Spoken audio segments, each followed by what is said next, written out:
오늘 예배하는 여러분에게 하나님의 평강, 위로, 능력이 함께하기를 주님의 이름으로 축복합니다.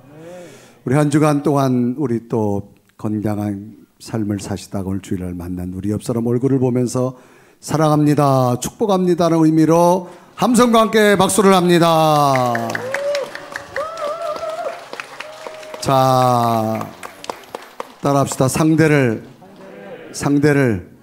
기절시키자. 그렇게 해가지고는 절대로 기절하지 않습니다. 다시 한번 더 사랑하는 마음으로, 축복하는 마음으로 함성과 함께 박수합니다. 위에 층도 해주시고요. 자, 오늘도 온라인으로 함께 접속하신 분들 계시는데 우리 이분들 위해서도 함성과 함께 박수. 가정에서도 박수해 주시면 좋겠습니다. 오늘도 온라인 접속하신 분들, 한미순 나의 힘이 되신 여호와여 사랑합니다, 믿습니다. 권은양, 김정태, 신령과 진정으로 드린 예배드리게 하소서. 손명자, 유찬함, 샬롬, 오늘도 주님 경배와 찬양 드립니다. 최희숙, 조영상, 손명자, 고춘자 찬양합니다. 박교환, 손영자, 인호, 아멘. 김영태, 차정훈, 김나림, 하나님의 은혜로우심. 박종현, 국창숙, 김장현, 이현주, 김태린 예배드립니다. 이선희, 이재순 마라톤 때문에 길이 막혀 다시 집으로 왔습니다. 이런 상황에서도 은혜해 주심을 감사합니다. 잠실 쪽에 아마 마라톤 시합하나 봐요. 네.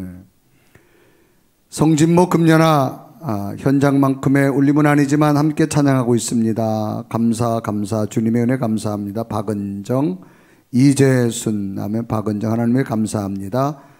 김규용 함께 찬양합니다.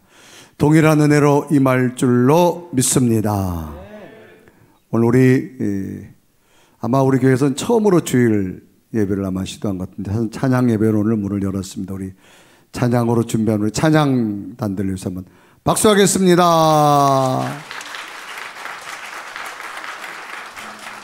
자, 오늘 찬양단만 박수 받는 게 우리 성가대도 함께 코러스를 했어요. 우리 다 함께 이분들 위해서 박수.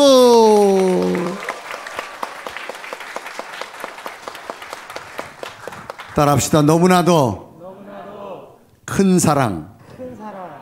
이게 무슨 말인가 하면 오늘 설교 제목이에요. 뭐라고요? 시작. 너무나도 큰 사랑. 자, 이제는 큰 자를 여러분이 표현하고 싶은 대로 한번 해봐요. 시작. 너무나도 큰 사랑. 큰이 좀 더 길어야 될 것 같은데. 다시 시작.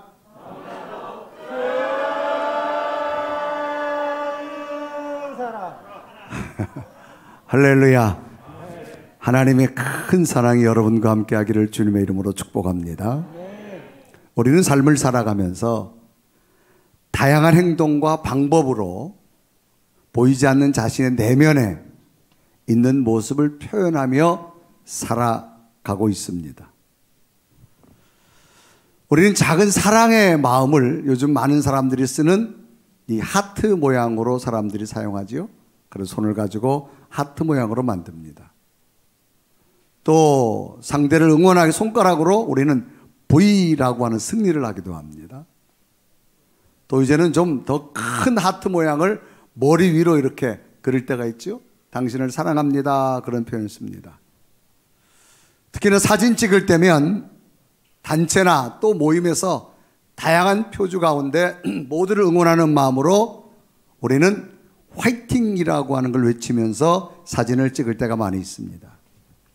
다양한 표현과 행동으로 자신이 가지고 있는 내면을 우리는 표현하려고 애를 쓰지만 마음만큼이나 잘 전달되지 않음을 느낄 때가 있습니다.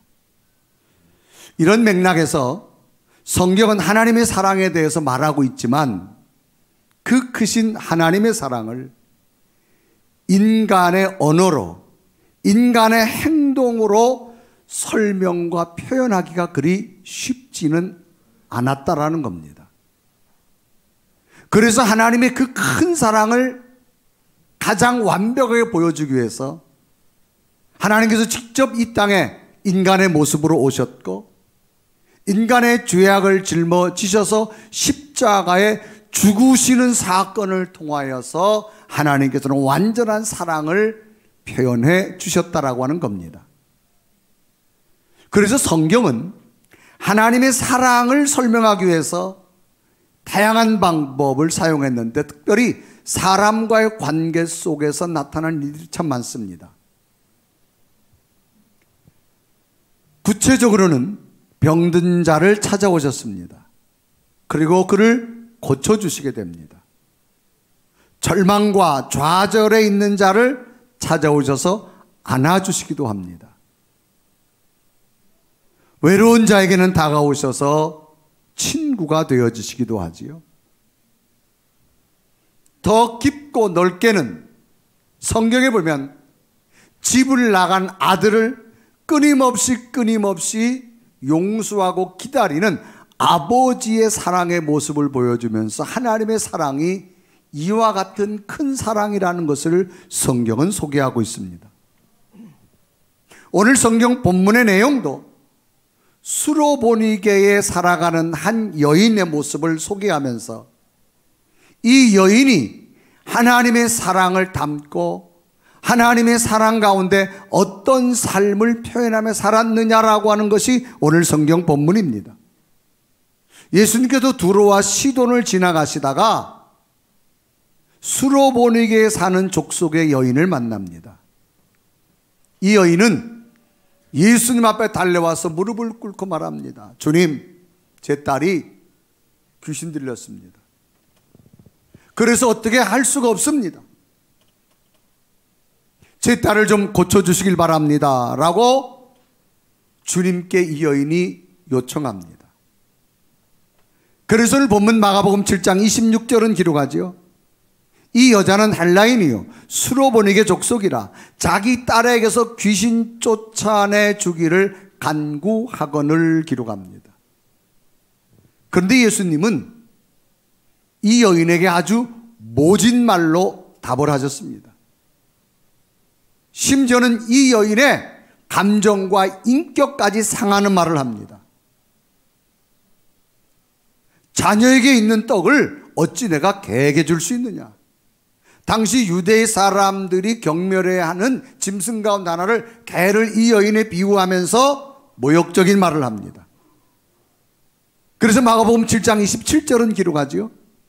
예수께서 이르시되 자녀로 먼저 배불리 먹게 할지니 자녀의 떡을 취하여 개들에게 던짐이 마땅치 아니하니라 라고 말합니다.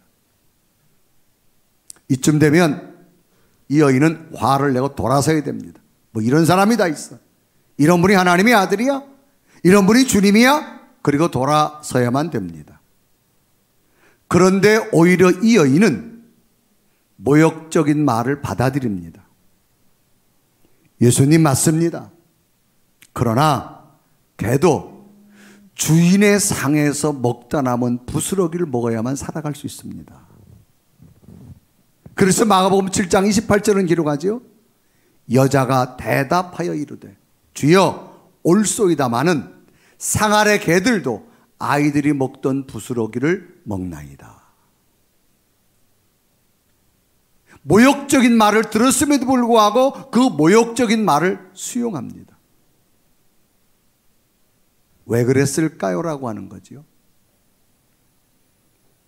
지금 모욕적인 말을 당했는데도 이 여인은 모욕적인 말을 수용합니다. 왜 그랬을까요? 라고 하는 겁니다. 그것은 자신의 모욕적인 감정보다 내가 사랑하는 자녀가 크기 때문입니다. 그래서 그 모욕적인 말도 지금 내가 수용하고 있습니다.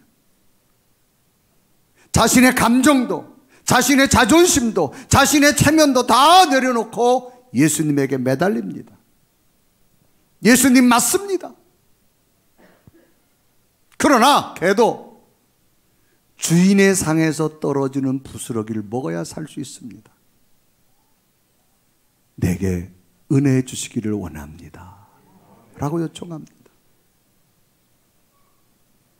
자신이 당하는 감정적인 모욕보다가 자존심보다가 가슴 속에 있는 자녀가 더 소중하기에 이거마저도 감수하는 이 여인의 모습, 예수님이 감동하셨습니다. 여인아 돌아가라, 내 딸이 나으리라. 이 여인의 믿음을 보시고 주님이 말씀하시지요. 그래서 마가복음 7장 29절은 기록합니다. 예수께서 이르시되 이 말을 하였으니 돌아가라. 귀신이 내 딸에게서 나갔느니라 하시매 30절 보면 여자가 집에 돌아가 본즉 아이가 침상에 누웠고 귀신이 나갔더라. 환경과 수모와 어려움을 듣고 가슴 속에 있는 자녀를 사랑하는 한 어머니의 모습을 통하여서 하나님의 사랑을 보여주고 있다라고 하는 겁니다. 하나님의 사랑이 이런 비유를 통해서 이런 모습이라는 겁니다. 때로는 우리가 하나님의 사랑이 정말 내게 있는가 이해할 수도 없고 내가 도저히 그 사랑을 받아들일 수도 없다고 생각되어지지만 오늘 성경에 나오는 한 여인이 받은 예수님의 큰 사랑은 어떤 사랑이었는가를 발견해 보면서 이 여인을 사랑하는 하나님의 사랑이 오늘 여러분 심령 속에도 임하셔서 그 사랑으로 새로운 놀라운 하늘의 기쁨이 있기를 주님의 이름으로 축복합니다. 이 여인이 받은 하나님의 큰 사랑은 무엇이었을까? 첫째는요, 상황을 뛰어넘게 하는 사랑이었어요. 여러분, 상황이란 말이 있습니다. 이 단어의 뜻은 일이 되어가는 과정이나 형편을 뜻하는 말이에요. 그래서 놓여진 상태 또는 놓여진 형편, 그런 의미를 가지고 있지요. 우리는 지금 예배 드리는 상황에 있습니다. 하나님 앞에 예배를 드립니다. 그래서 우리는 경건하게 또 집중하며 우리 마음의 간절함을 가지고 하나님께 기도하는 마음으로 예배를 드립니다. 또 나 혼자만이 아니라 옆에 있는 성도들과도 공동체와 함께 예배를 드리게 됩니다.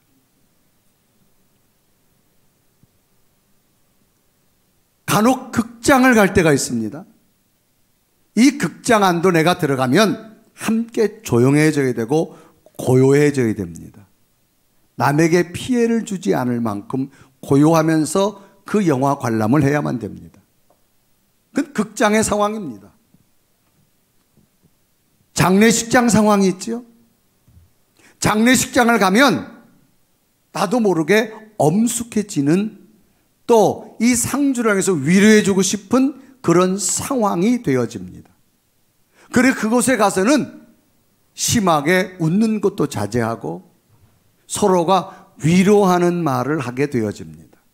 그것은 장례식장의 상황입니다. 사람은 상황에 따라 적응하게 되어지고 상황에 맞게 행동하려고 합니다. 또한 그래야만 됩니다. 누가 예배 시간에 돌출 행동을 할 수 있겠습니까? 누가 극장에 가서 영화 관람 시간에 소리를 지르며 돌출 행동을 할 수 있을까요? 누가 장례식장에서 많은 사람을 웃기는 이야기를 하면서 돌출 행동을 할 수 있을까라고 하는 겁니다. 가능하다면 주어진 시간에 순응하려고 합니다. 만약 상황을 뛰어넘을 수밖에 없는 행동을 한다면 아마도 그것은 주어진 상황보다가 더 크거나 급하거나 소중한 일이 있을 때는 가능합니다. 갑자기 영화 관람 시간에 한 사람이 소리 지릅니다. 여기 지금 사람이 쓰러졌어요 라고 말하면 우리가 지금 모든 사람이 영화 관람보다가 한 사람을 살리는 것이 더 중요하기 때문에 119를 부를 수밖에 없습니다. 그것은 주어진 상황보다가 현실에 처한 문제가 생명 살리는 것이 더 소중하기 때문이지요. 오늘 성경 본문에 나오는 여인은 헬라인이요 수로보닉의 족속이라 그렇게 소개합니다. 마가복음 7장 26절은 이렇게 기록하죠. 그는 헬라인이요 수로보닉의 족속이라 자기 딸에게서 귀신 쫓아내 주기를 간구하거늘 그랬습니다. 헬라인이란 말은 헬라화됐다, 헬라식 교육을 받았다 그런 얘기입니다. 헬라 문화 속에서 살아가고 있는 한 평범한 여인을 소개하고 있습니다.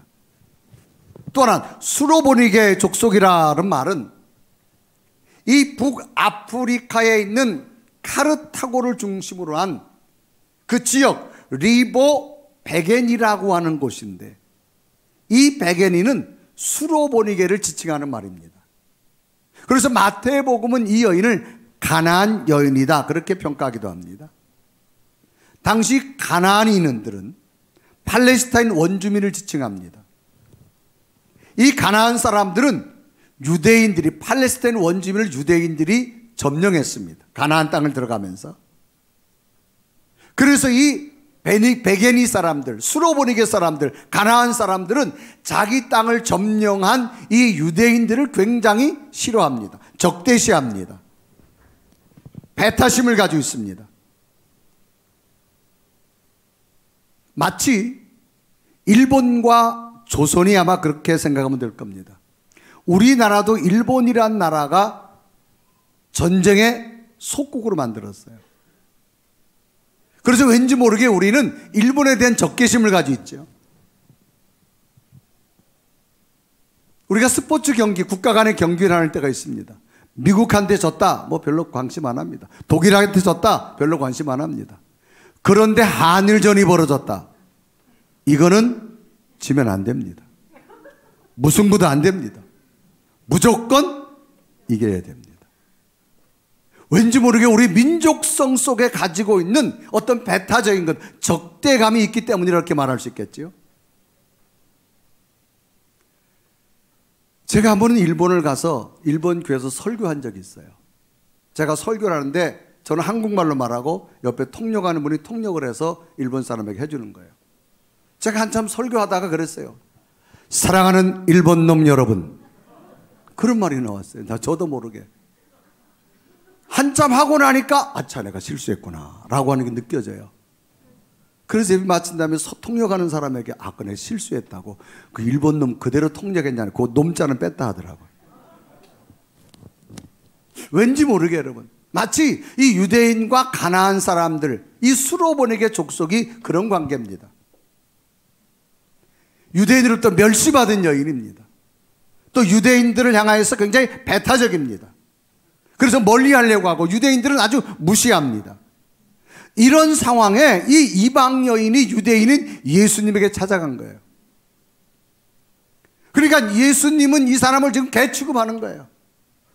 어떻게 자녀에 줄 것을 너희 천대받는 너에게 주겠냐 그 말입니다. 그런데도 이 여인은 물러서지 않습니다. 저를 무시해도 좋습니다. 저를 조롱해도 좋습니다. 그 상황을 뛰어넘는 거예요. 왜 그럴까요? 자신의 상황보다 자녀의 치료가 더 소중하기 때문에, 자녀의 사랑이 더 소중하기 때문이라는 겁니다. 이것은 부모가 자식을 사랑하는 너무나 큰 마음이라고 표현할 수 있죠. 적어도 우리나라가 한 40년, 1960년대 후반 70년대 초반만 해도요, 시골에서 대학을 간다, 굉장히 경사스러운 일이었습니다. 그래서 시골에서 대학 지나가면 마을에다가 프랜카드까지 걸 정도입니다. 어느 게 아무개 집 아들 대학 갔다, 뭐 그 정도입니다.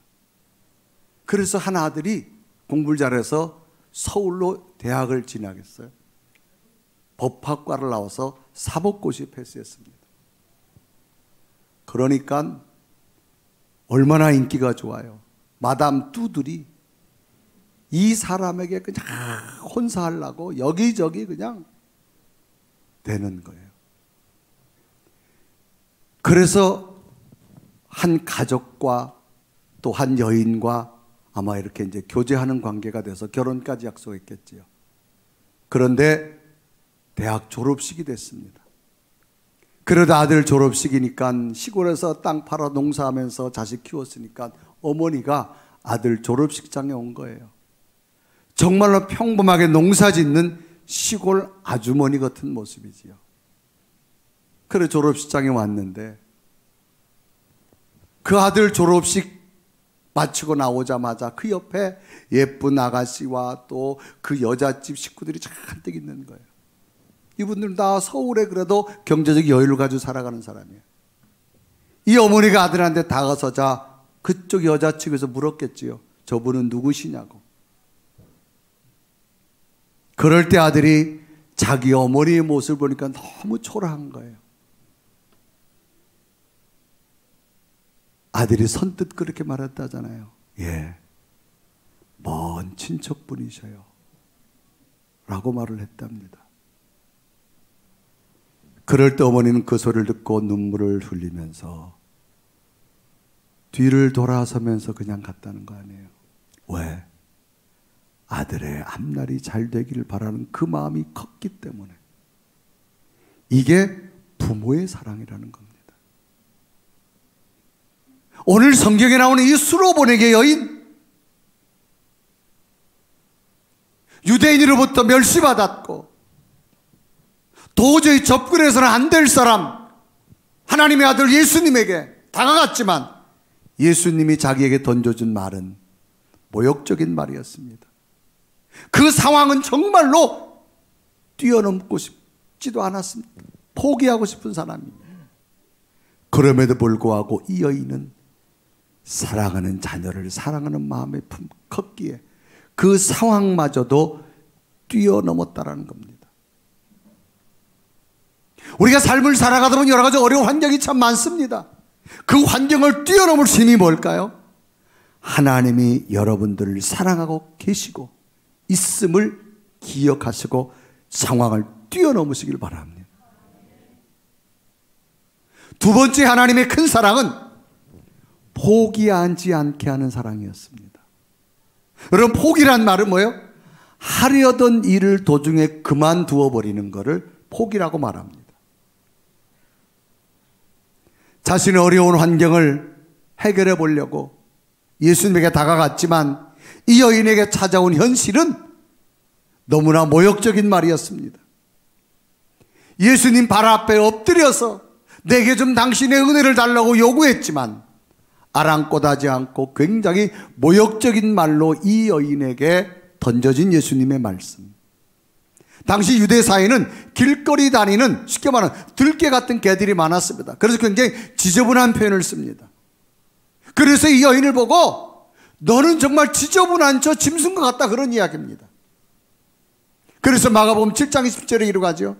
예수께서 이르시되 자녀로 먼저 배불리 먹게 할지니 자녀의 떡을 취하여 개들에게 던짐이 마땅치 않다. 나는 우리 유대인들을 위해서 왔지 개처럼 저렇게 지저분한 너희 민족에게는, 너희 부족에는 오지 않았다는 얘기입니다. 이 말은 뭐예요? 너의 청을 내가 들어주지 않겠다는 겁니다. 굉장히 이 여인은 마음이 상할 수밖에 없지요. 그런데도 이 여인은 포기하지 않습니다. 주님, 옳습니다. 그러나 개도 주인의 상에서 떨어지는 부스러기를 먹어야 살 수 있습니다. 그래서 이어서 마가복음 7장 28절은 기록합니다. 여자가 대답하여 이르되 주여 옳소이다마는 상 아래 개들도 아이들이 먹던 부스러기를 먹나이다. 굉장히 심한 거절을 당하고 마음의 상처까지 왔음에도 불구하고 이 여인은 포기하지 않는 모습은 자신의 딸을 더 사랑하는 마음이 컸기 때문입니다. 사람은 자신이 가지고 있는 것, 하고 있는 일이 가치 있고 크다고 느껴지면 절대로 포기하지 않습니다. 여러분, 인생을 살아가다 보면 포기란 단어가 결코 멀리 있지 않습니다. 여러분, 오늘 이 시간까지 여러분 살아온 인생의 삶을 가만히 보십시오. 어려움과 수많은 인생의 순간순간이 있었지만 여러분이 포기하지 아니하시고 여기까지 온 이유가 있을 겁니다. 수많은 인생의 힘든 고개를 넘고 넘어왔을 겁니다. 포기하고 싶지만 포기하지 않은 이유가 있을 겁니다. 우리 직장을 다니거나 기업을 하거나 어떤 비즈니스나 마찬가지입니다. 여러분, 남의 주머니에 있는 돈이 내게 온다라고 하는 것 정말 어려운 일입니다. 이거는. 직장 생활하면서 비즈니스 하면서 마음이 상할 때, 감정적으로 부딪힐 때 얼마나 많습니까, 여러분? 그럼에도 말미암아 우리가 포기하지 않는 이유는 뭐예요? 가족이라고 하는 걸 생각하기 때문입니다. 내가 그래도 이 고비를 넘겨야 가족이 살 수 있지 않은가. 가족이 크기 때문에 오늘 내가 당하는 이 감정적 모독쯤이야, 서운함쯤이야, 참을 수 있는 겁니다. 왜? 가족이 크기 때문입니다. 여러분, 부부가 살아오면서 뭐 이런 일 저런 일 왜 안 겪고 살아오겠습니까? 한번 물어볼까요? 여러분, 지금까지 살아오시면 나는 부부 싸움이라는 걸 한 번도 모르고, 의견 충돌이라는 걸 한 번도 모르고, 우리는 결혼하면 이 시간까지 다 얼굴만 쳐다보다 행복하다라고 느껴지는 분은 손 들지 마세요.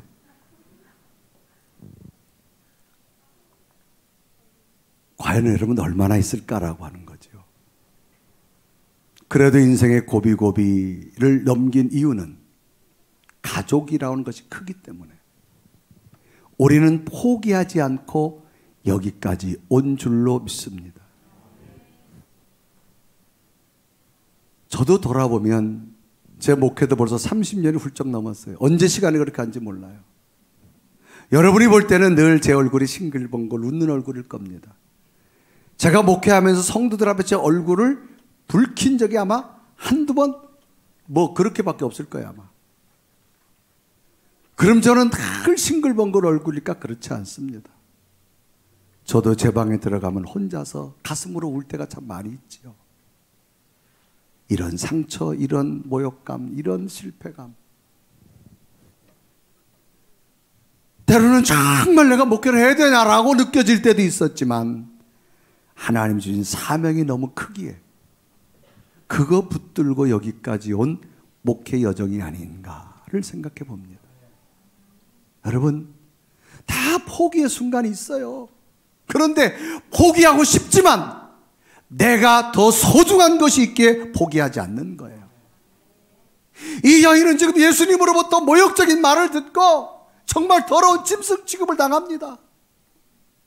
그런데도 이 여인이 포기하지 않는 이유는 뭐예요? 사랑하는 자녀를 사랑하는 마음이 더 크기 때문에 그거를 포기하지 않는 거예요. 하나님의 사랑이 이런 거라는 겁니다. 우리가 믿음으로 살려고 하나님은 우리를 택했지만 믿음으로 살지 않고 우리를 포기하고 싶지만 포기하지 않는 이유가 뭐예요? 우리의 자녀를 사랑하기 때문인 줄로 믿습니다. 그래서 성경을 보면 비유가 나오는데 누가복음 15장에 한 가정에 두 아들이 나옵니다. 두 아들 중에 둘째가 살아계신 아버지한테 와가지고 말해요. 아버지 돌아가시고 나면 재산 아무래도 우리 물려줄 거 아니에요. 그러니까 미리 달라는 거야. 지금 살아계신 아버지한테 죽음을 이야기하는 겁니다. 얼마나 배은망덕합니까? 그래도 아버지는 그 자식의 요청을 따라주지요. 왜? 자식이 또 이것 때문에 힘들어할까 봐. 그래서 누가복음 15장 12절은 기록합니다. 그 둘째가 아버지에게 말하되 아버지여 재산 중에서 내게 돌아올 분깃을 내게 주소서 하는지라. 아버지가 그 살림을 각각 나누어 그랬습니다. 그래 둘째 아들은 돈을 받자마자 이젠 내가 아버지 집에 돌아오나 봐라. 먼 곳으로 떠납니다. 외국으로 가는 거예요. 돈만 있으면 내가 인생 성공하리라. 그런데 뭐 인생이 그러나요? 돈이 있을 땐 사람들도 많아. 돈 떨어지고 나니 주변 사람도 없어지고 실패하고. 농경사회 성경에 보니까 흉년이 들었다 그랬어요.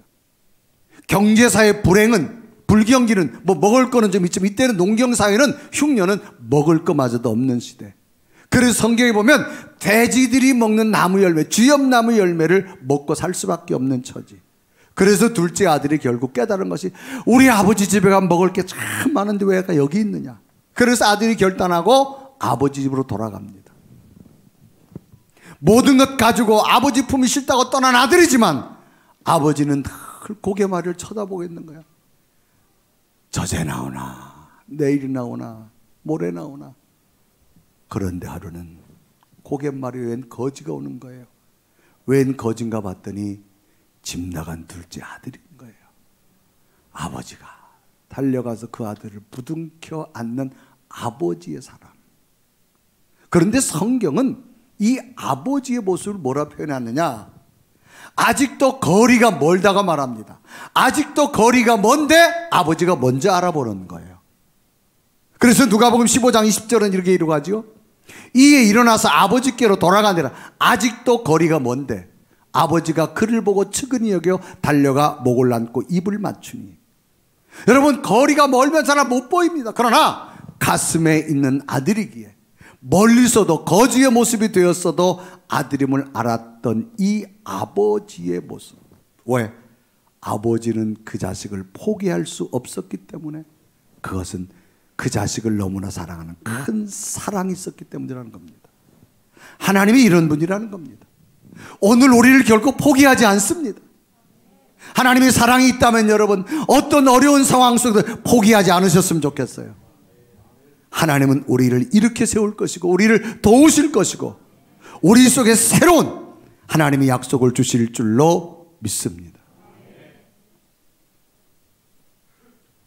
세 번째로 하나님의 큰 사랑은 희망을 주는 사랑이었습니다. 여러분, 희망이라는 말이 뭐예요? 앞으로 되어질 수 있는 가능성을 희망이라고 말합니다. 당시 이 딸은 의학으로 불가능했습니다.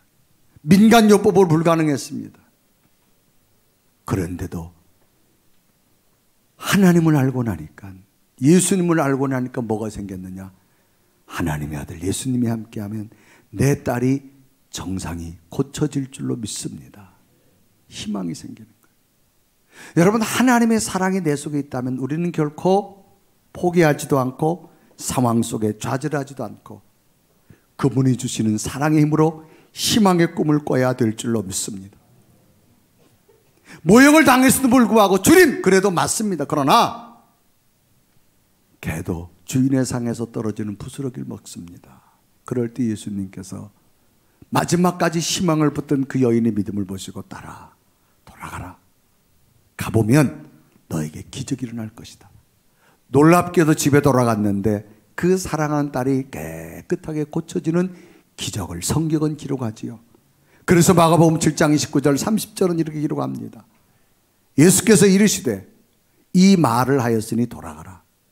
귀신이 내 딸에서 나갔느니라 하시매 여자가 집에 돌아가 본즉 아이가 침상에 누웠고 귀신이 나갔더라.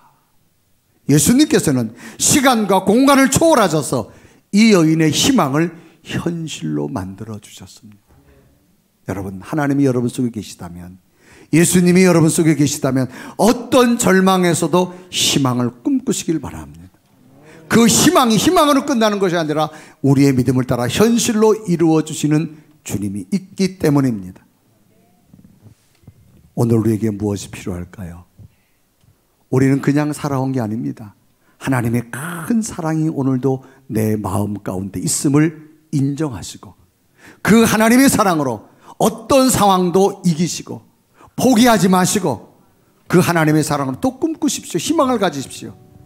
하나님은 언제나 새로운 기적 같은 일들로 우리에게 부어주실 겁니다. 내 가슴 속에 있는 눈물도 근심도 염려도 아픔도 하나님이 큰 사랑으로 회복시켜 주실 것이고 치유하실 것이고 평안하게 하실 것이고 새로운 능력으로 임할 줄로 믿습니다. 이런 하나님의 큰 사랑으로 다시금 일어나셔서 위대한 놀라운 역사가 여러분 통해 나타나기를 주님의 이름으로 축복합니다. 우리 한번 고백하며 찬양할까요? 하나님, 지나온 모든 삶이 하나님의 은혜였고 하나님의 그 큰 사랑을 너무나 감사합니다. 그 사랑 내게 머물기 원합니다. 고백하며 찬양합니다. 그 크신 하나님의 사랑 말로 다 영영 못하네. 저 높고 높은 별을 넘어 이 낮고 낮은 땅 위에 죄범한 영혼 구하여 그 아들로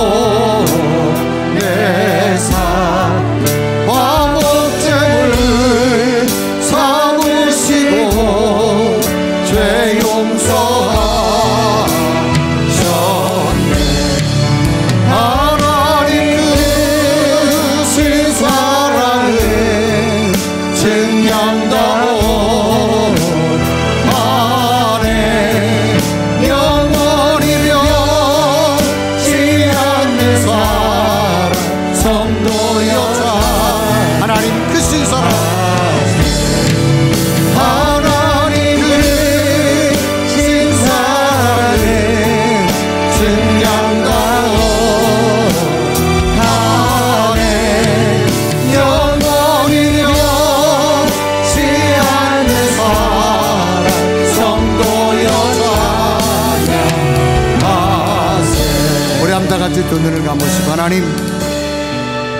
하나님의 큰 사랑 오늘도 내게 있음을 나는 믿습니다. 여기까지 지난 것 하나님의 사랑하심이 있기에 그 사랑으로 어려운 상황도 이겼고 포기하지 않게 하시고 오늘도 꿈꾸며 하나님 앞에 살아옴을 감사합니다. 하나님 그 큰 사랑 또 가슴에 새기게 하시고 수많은 걱정과 근심과 염려와 두려움이 있다 할지라도 하나님의 사랑으로 다 녹아지게 하시고 치유되게 하시고 회복되게 하시고 하나님의 기적 같은 놀라운 일이 하나님의 사랑 가운데 일어나게 하여 주옵소서. 하나님 그 큰 사랑 가슴에 새기고 또 꿈을 꾸며 살겠습니다. 하나님의 사랑 오늘도 내게 부어 주옵소서. 간절히 고백하며 하나님 앞에 기도드립니다. 살아계신 하나님, 오늘도 걸어간 주님, 하나님의 사랑을 가슴에 품고 여기까지 왔습니다. 하나님 동행하심에 감사합니다. 하나님의 그 사랑을 가슴에 품고 내 속에 근심과 염려와 절망과 좌절이 있다면 떠나게 하시고 하나님의 약속을 하나님의 권위로 하나님의 손길로 나와 동행할 수 있어. 오 살아계신 하나님, 또 성령의 하나님, 하나님의 사랑으로 아멘. 하나님의 사랑에 다시 하나님의 사랑에 다시 도전합니다. 하나님의 사랑으로 다시 회복되는 은혜를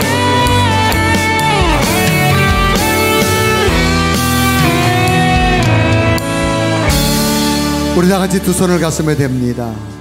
살아계신 하나님, 하나님은 보이지 않지만 말씀으로 오셨고 내가 두 손 잡은 가슴 속에 너무나 큰 사랑으로 함께 하신 것 감사합니다. 믿음으로 산다고 하지만 하나님 모시고 부족했다 할지라도 큰 사랑으로 나를 붙잡아 주셔서 여기까지 인도하신 하나님 감사합니다. 이제 이 사랑으로 나도 어떤 어려운 환경도 도전하게 하시고 포기하지 말게 하시고 새로운 꿈을 꾸며 내 속에 역사하시는 하나님 그 큰 사랑으로 나를 위로하시고 근심이 떠나가게 하시고 염려가 떠나가게 하시고 질병이 치료받게 하시고 새로운 꿈을 꾸는 놀라운 은혜가 하나님의 사랑 가운데 있게 하여 주옵소서. 예수 그리스도의 이름으로 간절히 기도드리옵나이다. 아멘.